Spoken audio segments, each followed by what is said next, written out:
우리 말씀 같이 보겠습니다. 시편 120편 그리고 121편 우리 이어서 같이 살펴봅시다. 시편 120편, 121편. 다 찾으셨으면 시편 120편부터 같이 읽습니다. 시작. 내가 환난 중에 여호와께 부르짖었더니 내게 응답하셨도다. 여호와여, 거짓된 입술과 속이는 혀에서 내 생명을 건져 주소서. 너 속이는 혀여, 무엇을 내게 주며 무엇을 내게 더할꼬. 장사의 날카로운 화살과 로뎀나무 숯불이로 메세기에 더물며 계달의 장막 중에 머무는 것이 내게 화로다. 내가 화평을 미워하는 자들과 함께 오래 거주하였도다. 나는 화평을 원할지라도 내가 말할 때에 그들은 싸우려 하는도다. 121편 이어서 같이 봅니다. 시작.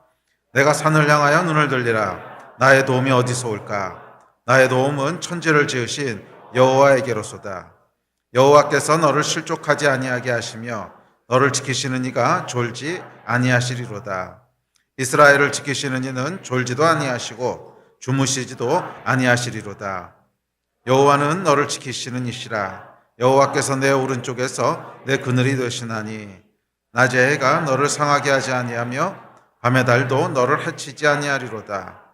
여호와께서 너를 지켜 모든 환난을 면하게 하시며 또 내 영혼을 지키시리로다. 여호와께서 너의 출입을 지금부터 영원까지 지키시리로다. 아멘. 이 말씀대로 응하게 되기를 주의 이름으로 축복합니다. 2022년은 저희가 기쁨이 역사하는 한 해가 되기를 위해서 기도하고 있습니다. 특별히 우리가 지난번까지 다윗의 믹담으로 알려진 시편들을 살펴봤죠. 다윗의 믹담이라고 알려진 6편의 시편을 살펴보면서 다윗 영성의 진수가 뭔가, 다윗 영성의 가장 핵심이 무엇인가 하는 것을 살펴봤는데 시편 몇 편을 좀 이어서 더 살펴보려고 합니다. 그래서 이번에 살펴보려고 하는 시편은 시편 120편부터 시작하는 이 성전에 올라가는 노래라고 알려진 시편들을 좀 더 살펴보려고 합니다. 시편을 조금 더 살펴봐야겠다고 생각한 데는 이유가 있습니다. 제가 이 시편은 예배에 대한 책이기 때문에 그렇습니다. 제가 이 기쁨에 대한 것을 묵상하면서 결국 깨닫게 되는 어떤 결론이 있는데 그 결론은 뭐냐면 기쁨의 비결은 결국 예배라는 것입니다. 결국 예배에서부터 우리 마음에 기쁨이 올라오게 됩니다. 왜냐하면 기쁨이라고 하는 것은 하나님 앞에 나아가서 그분을 대면할 때 주어지는 특권이기 때문에 그렇습니다. 그러니까 기쁨은 우리가 아무것도 안 하는데 기쁨이 누려지진 않지요. 뭔가 하고 약간 그 리액션이 있을 때, 뭔가 하고 이런 접촉이 있을 때 기쁨이라고 하는 것이 느껴지는 거죠.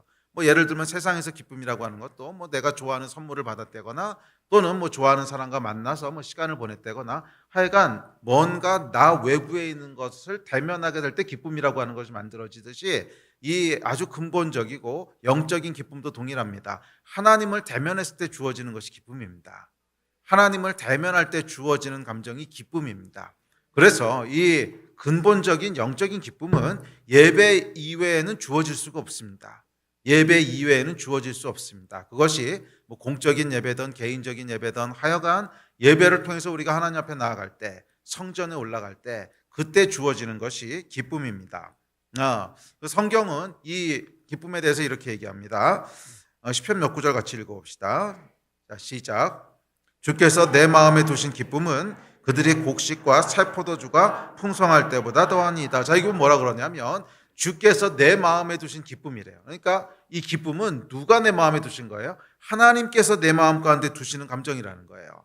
그러니까 사람이나 환경에 의해서 느껴지는 것이 아니라 하나님께서 내 마음에 두시는 감정이 기쁨입니다.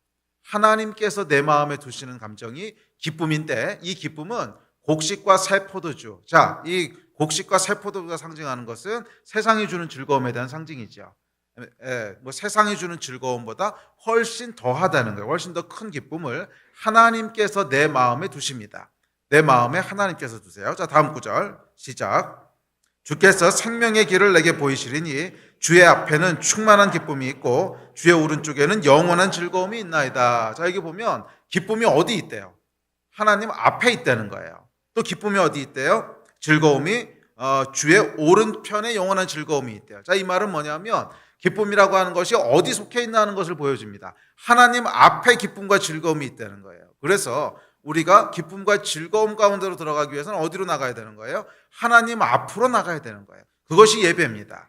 하나님 앞으로 나아가야 우리가 그분 앞에 있는 기쁨을 누릴 수 있고, 하나님께 나아가야 우리가 그분 오른편에 있는 즐거움을 누릴 수 있게 된다는 거예요. 그래서 이 기쁨을 누리는 길은 예배, 즉 하나님 앞에 나아가는 길 외에는 없습니다. 다음 구절 시작. 주께서 나의 슬픔이 변하여 내게 춤이 되게 하시며 나의 베옷을 벗기고 기쁨으로 띠띠우셨나이다. 이 하나님 앞에 있는 기쁨의 능력이 어떠냐면 내 안에 있는 슬픔과 내 안에 있는 근심까지도 변하여 춤추게 하고 변하여 기쁨이 되게 하신다. 이것이 하나님의 능력이고 예배의 능력입니다. 우리가 예배의 자리에 나아갈 때 하나님께서 우리 안에 있는 슬픔과 우리 안에 있는 근심까지도 바꿔서 기쁨으로 그렇게 역사하신다는 것입니다. 비록 우리가 이 세상에 있을 때는 슬픔이 있고 고통이 있고 근심이 있을지라도 우리가 여호와 하나님 앞에 나아가서 하나님을 배울 때 이 하나님께서 그런 우리 안에 있는 부정적이고 어두운 감정마저도 바꾸셔서 오히려 기쁨이 되게 하신다고 하는 그 이야기를 하고 있습니다. 그러니까 이것이 예배의 능력이고 기쁨의 능력입니다. 자, 다음 구절 시작. 그런즉 내가 하나님의 제단에 나아가 나의 큰 기쁨의 하나님께 이르리이다. 하나님이여 나의 하나님이여 내가 수금으로 주를 찬양하리이다. 자, 그래서 어떻게 한다? 그런즉 내가 하나님 앞에 이 하나님의 제단에 나아가고 큰 기쁨의 하나님께 이르리이다.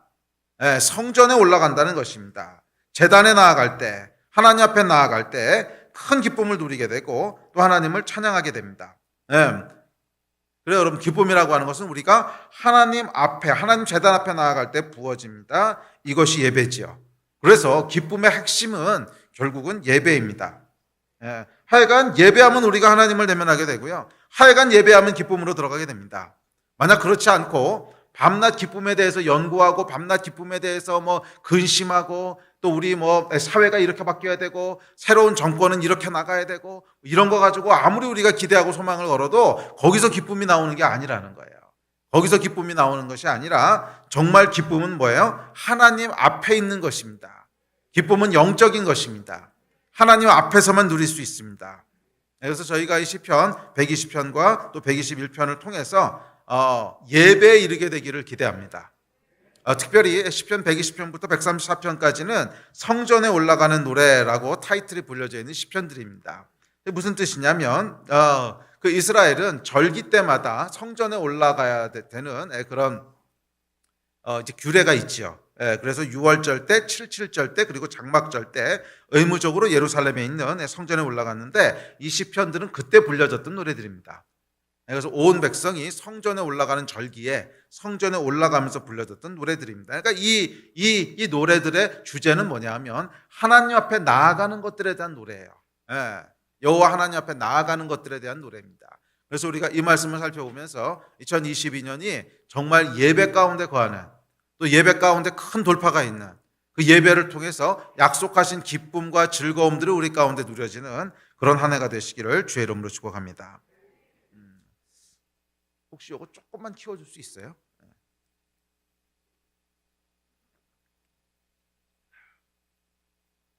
자, 오늘은 저희가 시편 120편과 121편을 이어서 살펴볼 텐데 학자들은 보통 이 두 개의 시편을 하나로 기록된 시편이라고 이해합니다.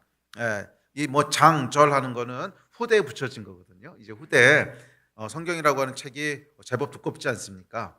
그러니까 어디를 같이 봅시다 이렇게 얘기하려면 하여간 뭔가 번호가 붙어 있어야 찾을 수 있으니까 몇 장, 몇 절 이렇게 붙인 것이고, 사실 원래 성경에는 장절 구분이 없죠. 그래서 시편 120편과 시편 121편은 사실은 하나로 이루어진 시편일 거다라고 학자들은 얘기합니다. 내용이 그렇게 이어진다는 것이죠. 그래서 저희도 시편 120편과 121편 함께 살펴볼 텐데, 시편 120편은 하나님을 떠난 세상의 고통에 대해서 얘기합니다. 그리고 이어지는 121편은 그럼에도 불구하고 그 고통과 환난 가운데 소망이 되시는 하나님의 구원에 대한 것을 얘기합니다. 그래서 보통 하나일 거라고 생각을 하는 거예요. 시편이라고 하는 시가 그냥 고통만 얘기하다가 끝날 리는 없잖아요. 하나님 앞에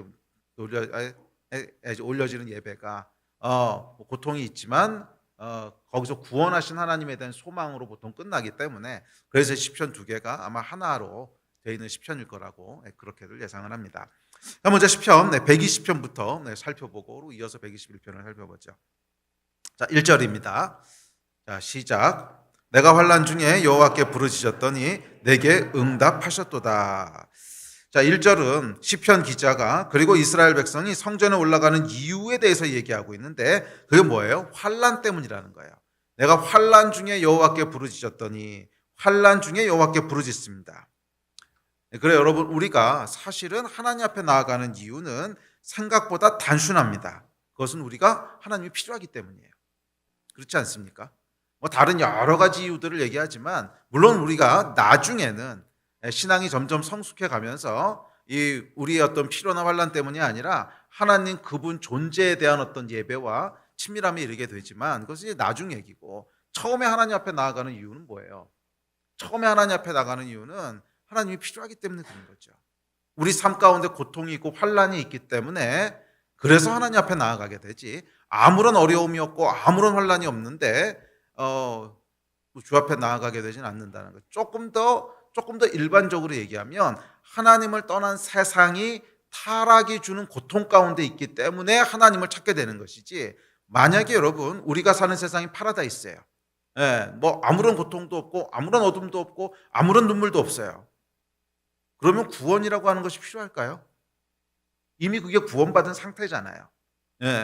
우리가 타락했다고 하는 것, 하나님을 떠났다고 하는 것은 그렇지 못하다는 거예요. 이 세상에 고통이 있고 불의가 있고 억울함이 있고 환난이 있고, 그것이 타락한 세상이고 그래서 구원이 필요한 거죠.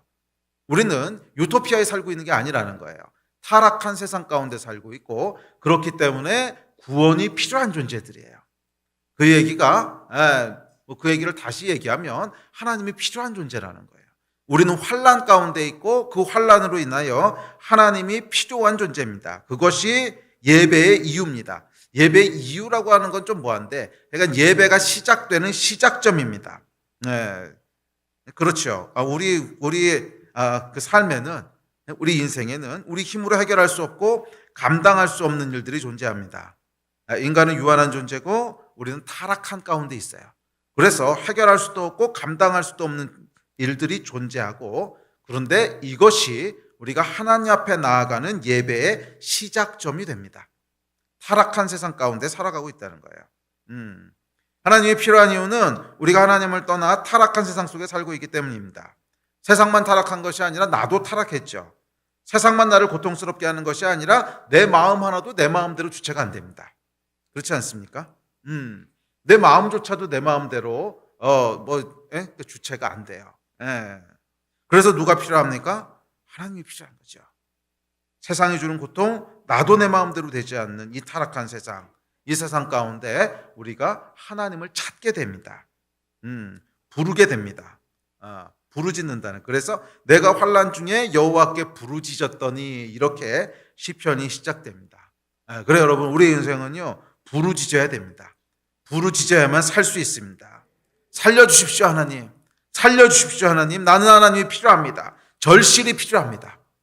그래서 여러분, 사실은 우리가 기도할 때 이 간절함으로 기도가 시작돼야 돼요. 그렇지 않고 좀 이렇게 있는 척 기도하는 거 있잖아요. 있는 척 기도하는 거. 사실 전 그거 불편해요. 있는 척 기도하는 거 좀 불편해요. 인간이 그렇게 기도할 수 있는 존재가 아니에요.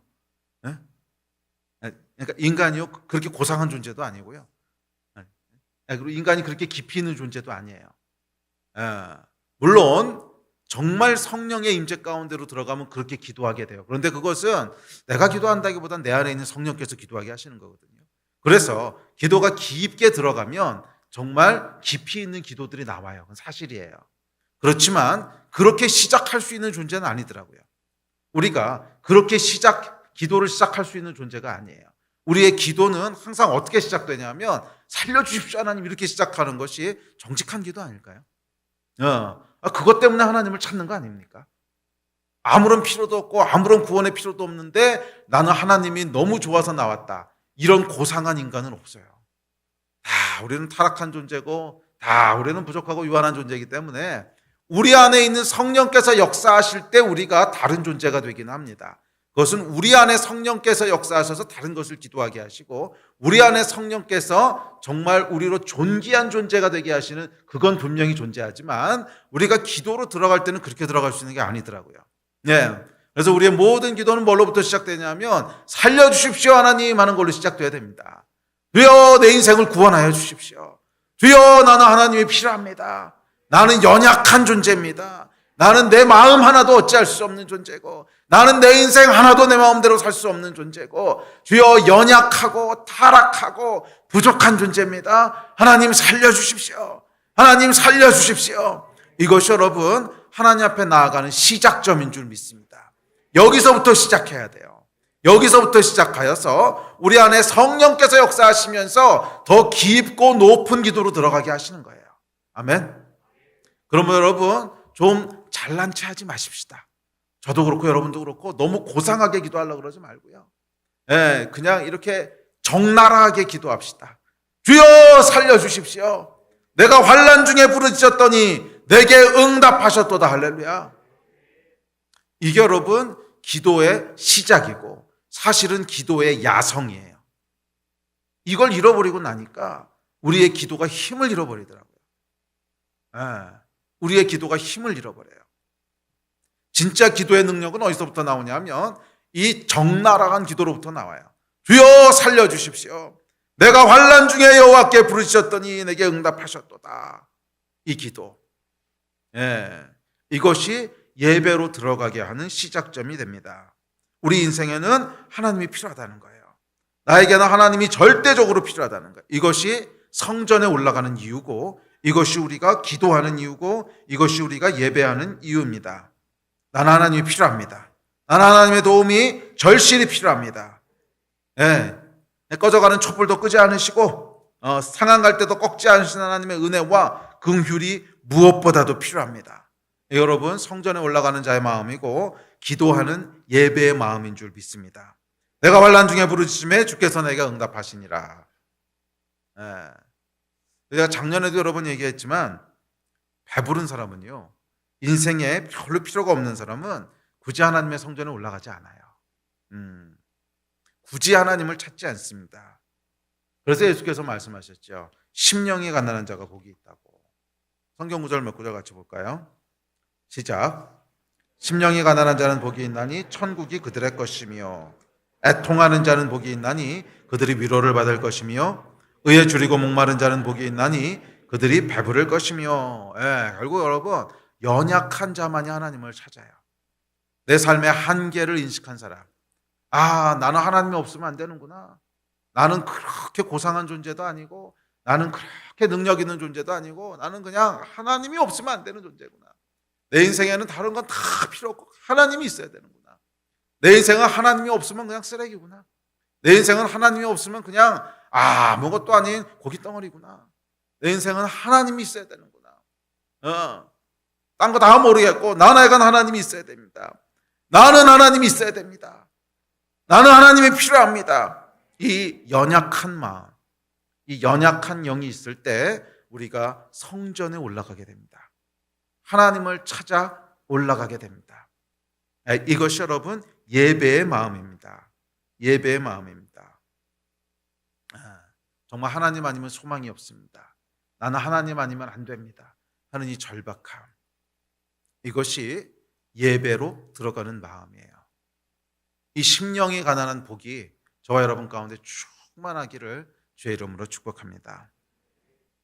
이어지는 2절부터 마지막 7절까지는 우리가 성전에 올라갈 수밖에 없는 이 타락한 세상의 환경에 대한 것들을 이야기하는데 크게 두 가지를 호소합니다. 크게 두 가지를 호소하는데 첫 번째 호소는 2절에 보면 이렇게 나옵니다. 시작. 여호와여 거짓된 입술과 속이는 혀에서 내 생명을 건져주소서. 시편 기자가 호소하는 이 하나님을 떠난 타락한 세상의 특징은요 거짓된 입술과 속이는 혀라는 거예요. 하나님을 떠난 세상은 거짓으로 가득합니다. 진실이 거짓이 되고 거짓이 진실이 됩니다. 저는 현대사회가 가지고 있는 가장 큰 위기 중에 하나가 진실이 사라진 것이라고 생각해요. 진실이 사라진 것. 과거에는 여러분 그래도 진실이 무엇이고 거짓이 무엇인지가 지금보다는 훨씬 명확했습니다. 사람들이 다 같이 동의하는 거짓이 있고 또 다 같이 동의하는 진실이 있고 그 기준이 있었어요. 또 선과 악도 마찬가지고요. 진실과 거짓, 선과 악. 그래도 그나마 명확한 기준이 있었습니다. 그런데 이 포스트 모더니즘 시대를 지나면서 이런 기준들이 다 사라져 버렸어요. 다 사라져 버려서 사실은 악 자체가 우리에게 주는 고통보다도 무엇이 선이고 무엇이 악인지에 대한 기준이 없어져 버린 것이 더 큰 혼란이고 더 큰 고통을 주고 있습니다. 뭐 선과 악뿐만이 아니라 진실과 거짓도 마찬가지죠. 무엇이 진실이고 무엇이 거짓인지 기준 자체가 없어져 버렸어요.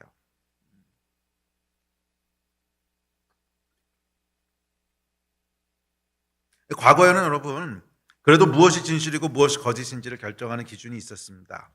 예를 들어서 뭐 구약 시대에는 제사장들이 그 역할을 했죠. 그래서 뭐 가늠한 여인이 있다든지 뭐 그러면은 어떻게 했어요? 결국 무엇이 진실인지 모르면 제사장 앞에 데리고 가서 그 앞에서 제사장이 선포하도록 했죠. 제사장의 선포면 그게 진짜라고 믿었어요. 또 뭐 현대 사회로 넘어오면서는 언론이 뭐 그런 역할을 하기도 했죠. 언론을 통해서 그래도 검증되고 공인된 그런 언론들을 통해서 뭐 신문에서 이렇대. 뭐 그럼 우리가 어느 정도 믿었잖아요, 옛날에는. 또 뭐 사법부도 있었죠.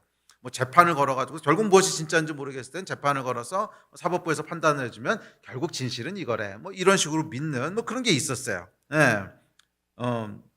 그래서 무엇이 진실이고 무엇이 거짓인지를 분별하는 것이 뭐 이전에는 뭐 어느 정도 가능했습니다. 그런데 이 현대 사회 문제는 뭐냐면 이런 게 없어졌다는 거예요. 뭐 예를 들어서 언론만 하더라도 뭐 공증된 언론이라는 개념이 이제 거의 무너지고 있죠. 뭐 유튜브라든지 아니면 SNS 같은 것을 통해서 모든 사람이 언론사가 돼버려요. 1인 언론사가 돼버리면서 무엇이 진짜고 무엇이 거짓인지를 구분하는 것이 거의 불가능해져 버려요. 그래서 어떤 게 진짜 뉴스고 어떤 게 가짜 뉴스인지를 거의 이제 분별할 수 없는. 또 뭐 옛날에는 공증된 언론사라고 했지만 거기서 나오는 얘기도 요즘 진짜인지 거짓말인지가 진짜 믿을 수 없는. 이게 진짜야? 한 번씩 이렇게 물어보게 되는 이런 거죠. 자, 여러분 이 핵심이 뭔지 아십니까? 결국엔 권위가 사라졌다는 거예요. 권위가. 이게 진짜야 하고 최종 판결해 줄 수 있는 권위가 있어야 되는데 그 권위가 다 무너져 버린 것입니다. 진실과 거짓, 선과 악도 마찬가지인데 결국 무엇이 있어야 분별이 되냐면 권위가 있어야지 분별이 되는 거예요. 이게 진짜야 라고 얘기하면 많은 사람들 또는 모든 사람들이 그게 진짜 맞네요. 당신이 그렇게 얘기하니까 진짜입니다. 이 권위가 있어야 진실과 거짓이 분별이 돼요. 그러니까 과거에 이제 구약 시대 때 제사장이라고 하는 게 그런 이제 권위의 상징이었고 또 공증된 언론이라고 하는 것도 언론의 권위를 사람들이 인정한 거죠. 그래도 여기서 거짓말을 할 리는 없어. 그 권위를 인정한 것이고 또 뭐 사법부의 권위를 인정하는 것도 결국 재판에서는 올바른 얘기를 해줄 거야라고 하는 권위를 인정한 거죠. 권위를 인정했기 때문에 진실과 거짓이라고 하는 것이 구분이 가능했는데 지금 현 사회의 문제는 뭐냐면 이 권위들이 다 무너져 버린 거예요. 그게 사실은 하나님이라고 하는 절대 권위를 떠나버린 결과입니다. 하나님이라고 하는 절대 권위를 떠나버리면서 결국 진실과 거짓이 무엇인지에 대한 그것을 분별할 수 있는 권위를 다 잃어버리게 돼요. 그래서 인간들이 결국 합의에 의해서 그래도 이건 권위 있는 거야라고 세워놨던 그런 많은 것들, 뭐 예를 들면 아까 얘기했던 구약의 제사장이라든지 언론이라든지 사법부라든지 되게 인간이 만든 거기 때문에 결국 시간이 지나면서 그럼 그건 어떻게 믿을 수 있는데? 라는 질문이 나오는 거죠. 그래서 현대 사회가 되면서 이런 권위들이 다 무너지게 되고 결국 어떤 게 나오는 거예요? 뭐가 진짜인지 뭐가 거짓인지를 알 수 없게 돼버린. 자, 그렇게 되니까 어떻게 됩니까? 결국 나에게 유리한 게 진실이 돼버린 거예요. 결국 나에게 유리한 것이 진실이 되어버렸습니다. 우리가 뭐 최근에 이 대선이라고 하는 큰 어떤 그런 일들을 지나면서 뭐 너무 많이 봐왔지 않습니까? 뭐 양쪽 진영에서 얘기하는 것들이 어떨 때 보면 정말 정반대 얘기를 하면서 자기가 진실이라고 얘기하잖아요. 그러니까 분명히 둘 중 하나는 거짓말인데 구분할 수 있는 방법이 없어요. 어디가 거짓말이고 어디가 진짜인지. 과거에는 뭐 이런 얘기들이 나오면 그래도 뭐 언론이라든지 어디서 이건 거짓말이야 뭐 이런 게 나왔는데 지금은 뭐 그런 것도 없어요. 그것도 믿을 수 없는 게 되고 언론도 이건 이 얘기하고 저건 저 얘기하고 도대체 어디를 믿어야 될지를 모르는 그거죠. 그리고 사실은 이게 저한테는 굉장히 어렵고 고통스러운 일입니다. 뭐 여러분 아시겠지만 제가 수학을 전공했잖아요. 그래서 저는 팩트가 되게 중요한 사람이거든요. 팩트가 굉장히 중요한 사람인데 지금은 팩트가 뭔지를 확인하는 게 너무 어려워요. 도대체 뭐가 팩트고 뭐가 진짜였는지를 모르겠어요. 예. 그러니까 예를 들어서 요즘도 뭐 한창 이제 뭐 부정선거 얘기하시는 분들은 부정선거다. 뭐 지난번 총선도 부정선거였고 이번 대선도 부정선거고 그래요. 그럼 다른 한쪽에서 뭐라 그러냐면 그거 가짜 뉴스야 또 이러고 얘기합니다. 그러면 또 다른 한편에서 뭐라 그러냐면 이 가짜 뉴스라고 몰아가는 게 프레임이야. 뭐 이렇게 이게 도대체 어디가 진실이고 어디가 거짓인지를 확인할 수가 없는 서로 상대방이 얘기하는 것이 가짜 뉴스라는 거예요. 네. 뭐 심지어 뭐 법원에서 판결하는 것도 믿기 어려워졌고 통계나 숫자도 신뢰할 수 없어졌습니다. 사실 통계나 숫자라고 하는 것도 저는 이제 수학을 그래도 10년 넘게 그걸로 밥 먹고 살았던 사람이잖아요. 그래서 숫자에 대한 감각이 있습니다. 이건 아마 수학 전공하지 않은 사람들하고는 조금 다른 감각이 있어요. 뭐 그렇지 않다면 전공을 왜 했겠어요. 그런데 이 통계들 나오는 거 보면 굉장히 불편한 통계들이 계속 나와요. 굉장히 불편한. 이거는 도저히 수학을 전공한 사람으로서는 이런 숫자들이 나올 수 없는데 하는 숫자들이 계속 나오거든요.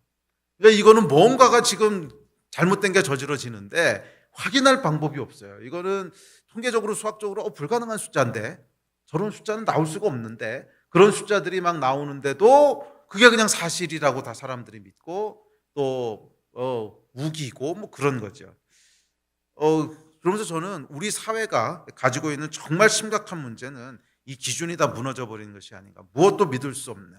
그러니까 사법부도 믿을 수 없고 숫자도 못 믿겠고 그렇다고 뉴스는 더 못 믿겠고 진실과 거짓을 분별할 수 있는 기준 모든 권위가 무너져 버렸습니다. 언론도 사법도 통계도 다 믿기 어려워졌어요. 무엇이 진실이고 무엇이 거짓인지 이제는 정말 판단할 수 없는 세상이 돼버렸습니다. 그러고 나니까 진짜 눈 뜨고 코백하는 것 같은 세상인 거죠. 자, 이것이 얼마나 무서운지 당하는 사람의 입장이 되보면 정말 무시무시합니다. 저는 또 이 목회자라고 하는 그런 특성 때문에 코로나 시대를 지나면서 이전에는 경험해보지 못했던 압박들을 경험해봤습니다. 아마 여러분들도 물론 압박을 받으셨을 거예요. 뭐 크리스찬이라는 이름 때문에 교회 간다는 이름 때문에 좀 욕먹고 억울한 일 당하고 압박을 당하셨겠지만 목사가 어떤 압박을 받았을까 생각해 보셨습니까? 목사가? 아마 여러분들이 생각하는 것하고는 다른 차원의 압박이에요. 이거는 전혀 다른 차원의 압박인데 그 실제로 제가 코로나 발생하고 2020년 1년 한 해 동안은요. 집, 교회, 집, 교회, 집, 교회 가택연금 돼 있었어요. 정말 집 앞에 있는 편의점을 한 번도 안 갔어요. 편의점을 한 번도 안 갔어요. 여기서 혹시라도 옮으면 교회가 끝장난다 이런 생각 때문에 그랬잖아요. 분위기 자체가 교회에서 이 코로나가 나오면 큰일 나는 분위기였거든요. 큰일 나는 분위기였기 때문에 아니 근데 교회에서 코로나가 나오면 왜 큰일이 나는 거죠? 뭐 전염병이 교회라고 안 들어오고 뭐 딴 데만 다니겠습니까? 사람 사는 곳이면 어디나 다 들어오는 건데 이게 걸리면 큰일 나는 거예요. 이 압박이 어떤지는 안 당해본 사람은 모를 겁니다. 거의 1년, 거의가 아니고 정확히 정말 1년 넘어를 집 교회에는 아무 데도 안 갔어요. 편의점도 한번 외식이라고 한 건 생각도 해본 적이 없고요. 1년 넘게를 외식이라고 한 건 생각해 본 적도 없고 사람 만나는 것도 생각해 본 적도 없고 그냥 집교회만 1년을 왔다 갔다 하면서 편의점 한 1년 만에 들어가니까 눈물 날라 그러더라고. 이렇게 맛있는 것들이 있구나.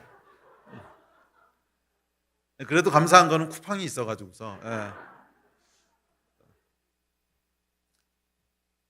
정말로 피할 수 없는 만남 이외에는 안 했어요. 뭐 어쩔 수 없는 만남들이야 했지만 어쩔 수 없는 미팅들은 했지만 뭐 그것 이외에는 그냥 근데 이게 정말 이 압박이 얼마나 무서운지 뼈저리게 경험을 합니다.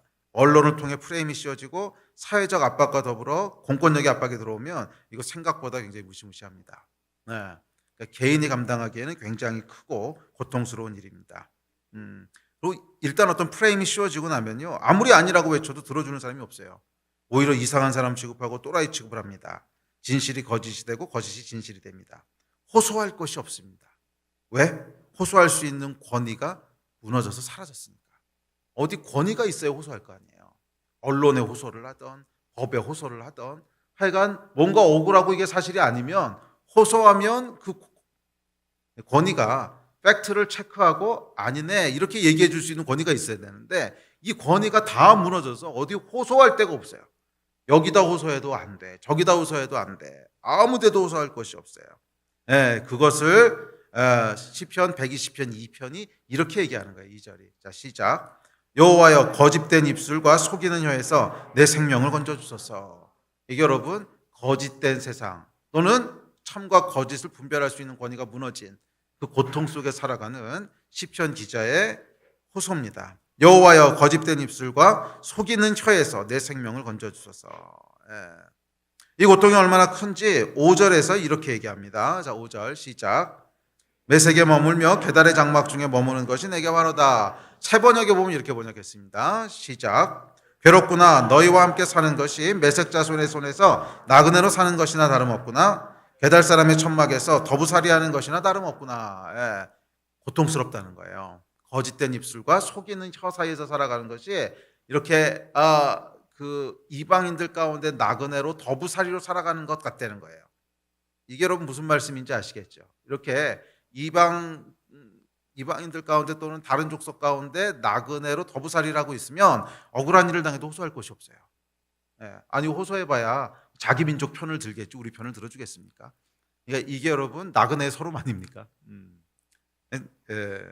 그런데 마치 그렇다는 거예요. 하소연할 것이 없다는 거예요. 예, 억울한 일을 당해도 뭐 하소연할 것이 없습니다. 누가 더부살이하는 사람의 말을 들어주겠습니까? 권위가 상실된 삶입니다. 자, 두 번째 고통에 대해서 이렇게 얘기합니다. 자, 6절 7절입니다. 자, 시작. 내가 화평을 미워하는 자들과 함께 오래 거주하였도다. 나는 화평을 원할지라도 내가 말할 때 그들은 싸우려 하는도다. 여기서 화평이라고 하는 것은 이 원어에 보면 여러분이 잘 아신 샬롬이라고 하는 단어입니다. 예, 샬롬을 미워하는 사람들과 오래 같이 있었다는 거예요. 내가 샬롬을 말하려고 해도 싸우려고 든다는 거예요. 하나님을 떠난 세상의 두 번째 특징은 뭐냐면 분노라는 거예요. 첫 번째는 거짓이고 두 번째는 분노입니다. 싸우려 하는도다. 그러니까 이것이 하나님을 떠난 세상의 특징이죠. 그런데 저는 오늘날 한국 사회를 이렇게 보면서 이 타락한 세상의 특징이 정말 어느 때보다도 아주 극명하게 드러나는 것 같아요. 이 거짓이라고 하는 특징 그리고 분노라고 하는 특징이 어느 시대 어느 사회보다도 더 명확하고 크게 드러나는 시점에 있는 것이 아닌가. 그래서 우리 사회를 이렇게 보고 있으면 사람들이 다 화병 걸린 것 같지 않습니까? 막 싸우려고 준비하고 다니는 것 같은 느낌들이잖아요. 뭔가 조금이라도 터져봐 내가 죽여버릴 거야. 막 이런 분노가 가득합니다. 한국 사회가 조금 더 그런 것 같아요. 물론 이거 하나님을 떠난 세상의 일반적인 특징인데 그래도 어떤 나라 가보면 사람들이 좀 여유 있는 나라들이 있는데 한국은 그런 여유가 정말 없습니다. 조금이라도 어떻게 붙으면 뭐 큰일 납니다. 그래서 여러분 한국의 그 층간 소음이라든지 주차 문제 때문에 살인 사건 이렇게 많이 나는 나라 우리나라밖에 없지 않을까요? 아니 층간 소음 때문에 살인했다는 거는 다른 나라에서는 거의 못 들어본 얘기고요. 주차 때문에 살인 났다는 얘기도 참 듣기 어려운 얘기인데 한국에서는 비일비재하게 일어나잖아요. 한국에서 비일비재하게 일어나는 그만큼 분노가 가득 차 있습니다. 사실 이 대선 과정만 봐도 그렇고 끝나고 나서의 반응을 봐도 그렇습니다. 제가 이제 대선 끝나고 나서 여러 사람들의 이렇게 반응들을 좀 보게 됩니다. 뭐 제가 아는 사람들 SNS에 올려놓은 글들도 좀 읽어보고 사람들 반응이 어떤 걸 이렇게 보는데 이 반응이 뭐냐면 분노예요. 분노. 반응이 거의 다 분노입니다. 자기가 지지했던 후보가 이긴 사람도 분노, 지지했던 후보가 진 사람도 분노, 다 분노예요. 이긴 사람들은 뭐에 대한 분노가 있냐면 이제 복수하자 이런 분노예요. 그렇죠? 지난 5년 동안에 우리가 숨죽이고 있었고 억울하게 있었고 이런 말도 안 되는 세상을 살았는데 이제는 다 잡아넣어 막 이런 분노, 그런 분노가 막 차고 넘치고요. 뭐 진 사람들 쪽에서는 말할 것도 없죠. 뭐 이쪽에서는 뭐 나라가 망했다 이놈의 개돼지들 너 어떻게 되나 보자 막 이런 그런 거죠. 그래서 이게 그냥 분노로 가득 차 있어요. 가득 차 있고 이런 정상적인 글들보다는 분노 때문에 쓰여진 글들이 압도적으로 많고 거기에 좋아요를 압도적으로 많이 눌러요. 거기에 좋아요를 압도적으로. 그러니까 누군가를 공격하는 말, 누군가를 죽이는 말.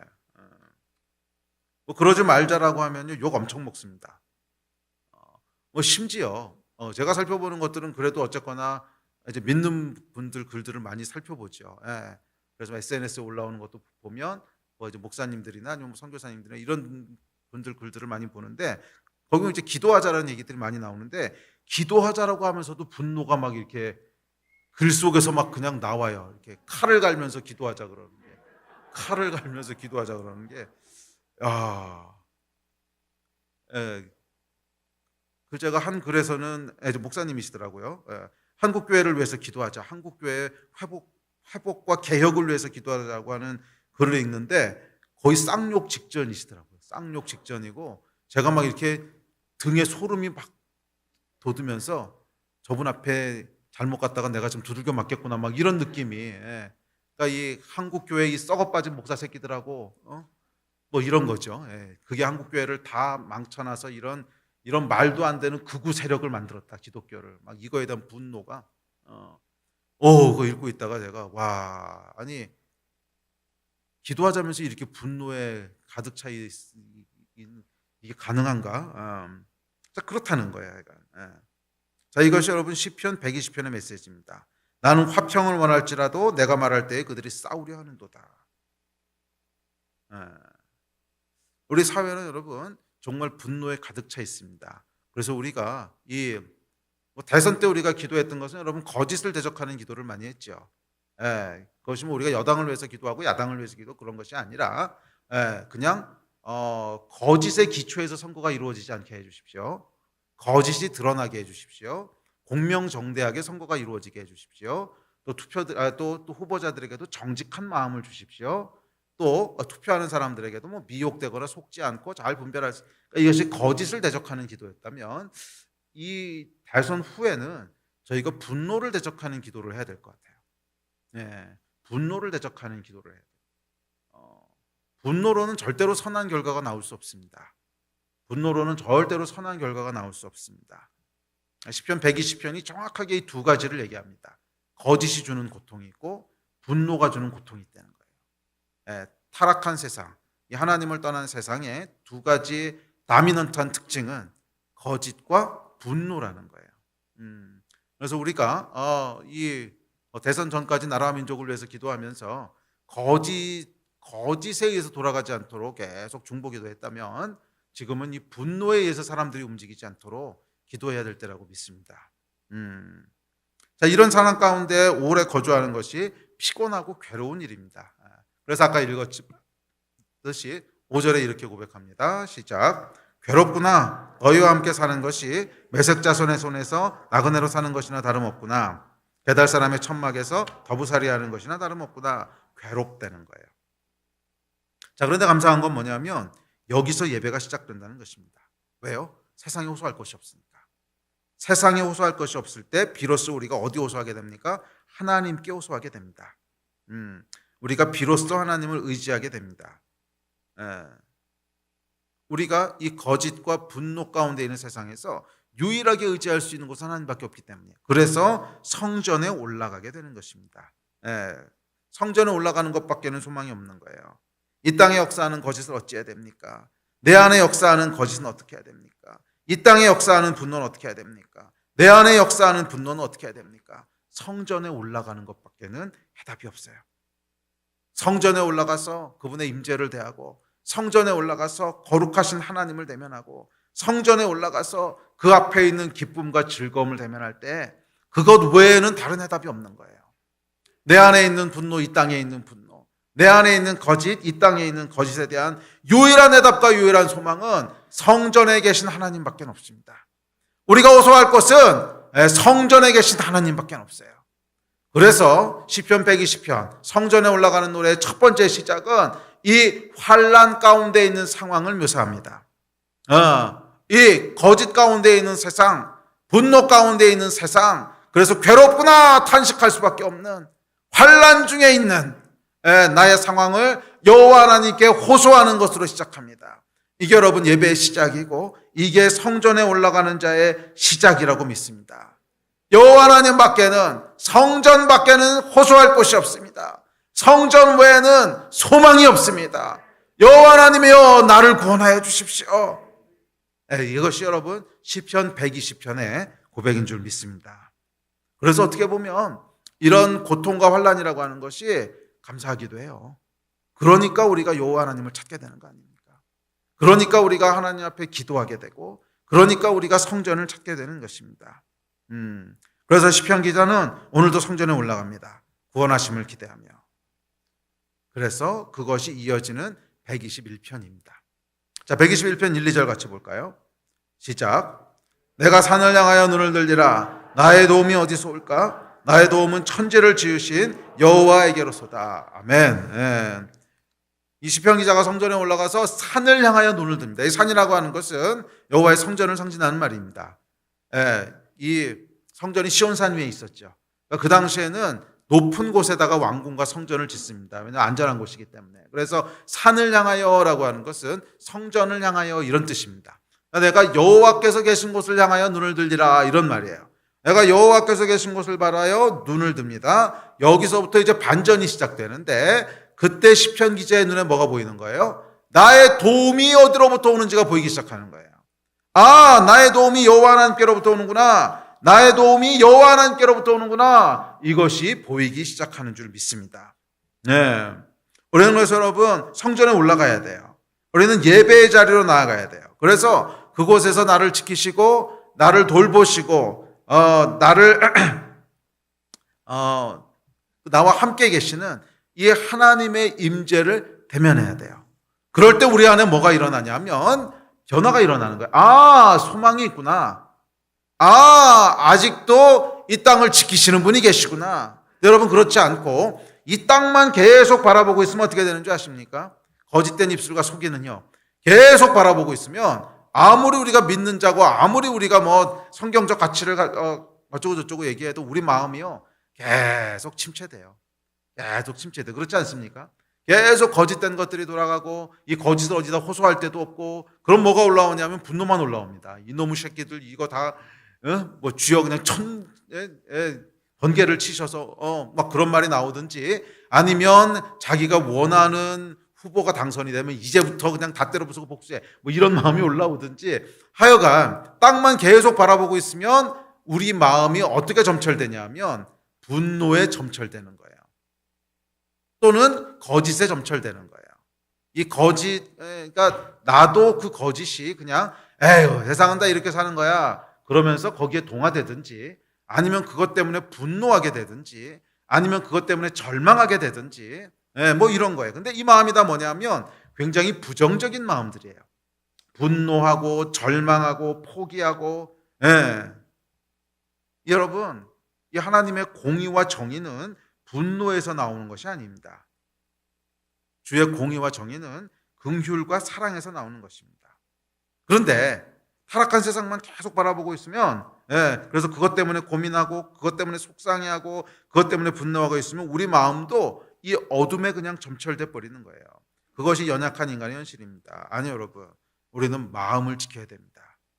결국 이 땅의 소망은 교회뿐인데 결국 하나님의 통치가 흘러가는 것은 교회뿐인데 이 교회가 하나님의 능력을 그대로 나타내기 위해서는 우리의 마음을 지켜야 돼요. 이 마음이 어둠과 분노로 흘러가면 안 돼요. 아무리 옳은 일이고 아무리 성경적 가치라 해도 그것을 분노와 절망으로 행해서는 안 됩니다. 그 제가 아까 소름이 돋았다고 하는 뭐 기도하자 한국교회 계획을 해서 기도하자고 하는 글이 있다가 제가 제일 마음 가운데 섬뜩했던 게 뭐냐면 그 말이 다 맞는 말이라는 거예요. 다 맞는 말이에요. 틀린 말이 아니에요. 다 맞는 구구절절 맞는 말이에요. 그런데 쌍욕이 나오려고 하는.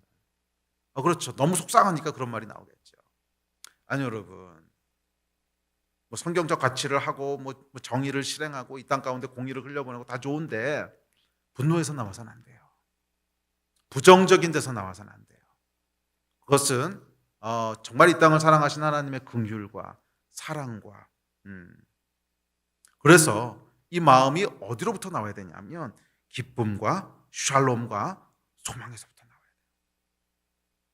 아멘. 그럴 때 하늘의 능력이 나타나는 거예요. 부정적인 마음에서 나와서는 아무리 성경적이고 아무리 맞는 말이라 할지라도 그 위에 능력이 나타나지 않습니다.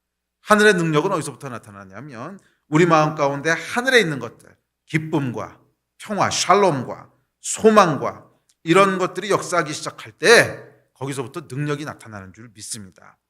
그래서 여러분, 결국 예배가 생명이라는 거예요. 예배가 죽으면 아무런 능력도 나타날 수가 없어요. 아무리 옳은 말을 하고 아무리 바른 말을 해도 거기서부터 능력이 나타날 수 없어요. 성경적인 개혁을 합시다. 그래서 그 개혁을 다 이룬다고 할지라도 결국 그것이 또 다른 분열을 만들어낼 뿐이고 또 다른 폭력과 또 다른 분노를 만들어낼 뿐이고 결국 이 하늘의 능력과 하늘의 역사는 우리 안에 기쁨과 소망과 샬롬이 역사할 때 그때 그 능력이 풀어지는 줄 믿습니다. 이 대선이 끝나고 나서 사람들의 반응을 보면서 지금은 어느 때보다도 하나님의 샬롬이 필요하다는 마음이 듭니다. 지지했던 후보가 당선된 사람들도 그렇지 못한 사람들도 모두 분노에 휩싸여 있습니다. 그리고 참 흥미로운 게 뭐냐면 여러분, 양쪽 모두 정의와 공의를 얘기한다는 거예요. 양쪽 모두 정의와 공의. 이 사람이 이기는 게 정의라는 거예요. 이 사람이 이겨야만 하나님의 공의가 쓴다는 거예요. 세상에서 그렇게 얘기하면 모르겠는데 교회 내도 똑같아요. 크리스천들 사이에서도 이 사람이 이겨야만 하나님의 뜻이 이루어지고 공의가 일어나는. 근데 이쪽도 똑같이 얘기해. 이 사람이 이겨야만 하나님의 공의가 일어나고 정의가 실현되는데 똑같이 얘기해. 이 사람이 됐기 때문에 우리나라는 망할 거야. 똑같이 얘기해. 이쪽에서도 아니야. 저 사람이 됐기 때문에 똑같이 얘기해요. 그러니까 한쪽에서는 이 사람이 됐기 때문에 하나님의 역사고 정말 하나님이 행하신 일이고 우리나라를 구원하셨다고 얘기하는데 또 한편에서는 그 사람이 됐기 때문에 하나님이 우리나라를 버리셨고 그 사람이 됐기 때문에 우리나라는 이제 완전히 망했다. 저주를 받았다. 이렇게 근데 정말 이렇게 얘기하거든요. 정말 극과 극에 똑같이 공의와 저주, 똑같이 하나님의 뜻이라는 걸 얘기합니다. 양쪽 모두 그래요. 그래서 한쪽에서는 그동안 억울하게 행해졌던 모든 불의를 바로잡아야 된다. 막 그런 공의를 얘기하고 또 한편에서는 이런 부패한 세력을 다시 대통령으로 뽑은 개돼지들 때문에 나라가 망할 거야. 모두 정의와 공의를 얘기합니다. 근데 문제는 뭐냐면 그 뒤에는 감정들이에요. 그 뒤에 있는 감정들이 다 분노예요. 아니 여러분, 분노의 감정으로는 우리가 하나님의 공의와 정의를 얘기할 수 없어요. 분노의 감정으로는 공의와 정의를 얘기할 수 없습니다. 분노가 역사하는 것은 사실은 마귀의 역사예요. 분노가 역사하는 것은 사실은 마귀의 역사예요. 거기에 여러분 소망이 없습니다. 적어도 우리 하나님의 백성들은 다른 동기로 움직여야 됩니다. 다른 동기로. 그것은 하나님의 사랑과 하나님의 긍휼과 거기에 기초한 공의예요. 거기에 기초한 공의. 아멘이십니까? 그리고 이 능력이 어디서부터 옵니까? 예배로부터 오는 거예요. 성전에 올라갈 때, 여호와 하나님 앞에 나아갈 때, 주 앞에 있는 기쁨과 주의 오른편에 있는 즐거움과 그 하늘에 있는 샬롬이 우리 가운데 부어지기 시작할 때, 세상을 초월한 기쁨과 샬롬이 부어질 때, 그때 우리가 비로소 이 타락한 세상의 저주에서 벗어나서 정말 하늘의 능력을 이 땅 가운데 풀어놓게 될 줄 믿습니다. 아멘. 우리 함께 기도합시다. 우리 예배팀 앞으로 나오시고요. 그리고 이 일의 시작이 뭡니까? 예배예요. 예배. 저는 오늘 밤 기도할 때 우리 각 사람이 성전에 올라가는 시간이 됐으면 좋겠고 또 이 땅에 있는 교회들 가운데 예배가 참으로 회복되기를 위해서 기도했으면 좋겠습니다. 예배가 회복된다고 하는 것은 단순히 예배에 참석하는 숫자가 많아진다는 것이 아니라 그 예배를 통해서 하나님을 대면하는 그 예배를 통해서 하나님이 여기 계시구나 하는 그 임재가 회복되고 우리 하나님 앞에 있는 샬롬과 우리 하나님 앞에 있는 사랑과 긍휼 그리고 하나님 앞에 있는 무엇보다도 기쁨이 우리 안에 회복되는 것입니다. 그게 여러분 예배의 회복 아니겠습니까? 예, 우리 함께 좀 기도합시다. 우리 자리에서 일어나서 기도합시다.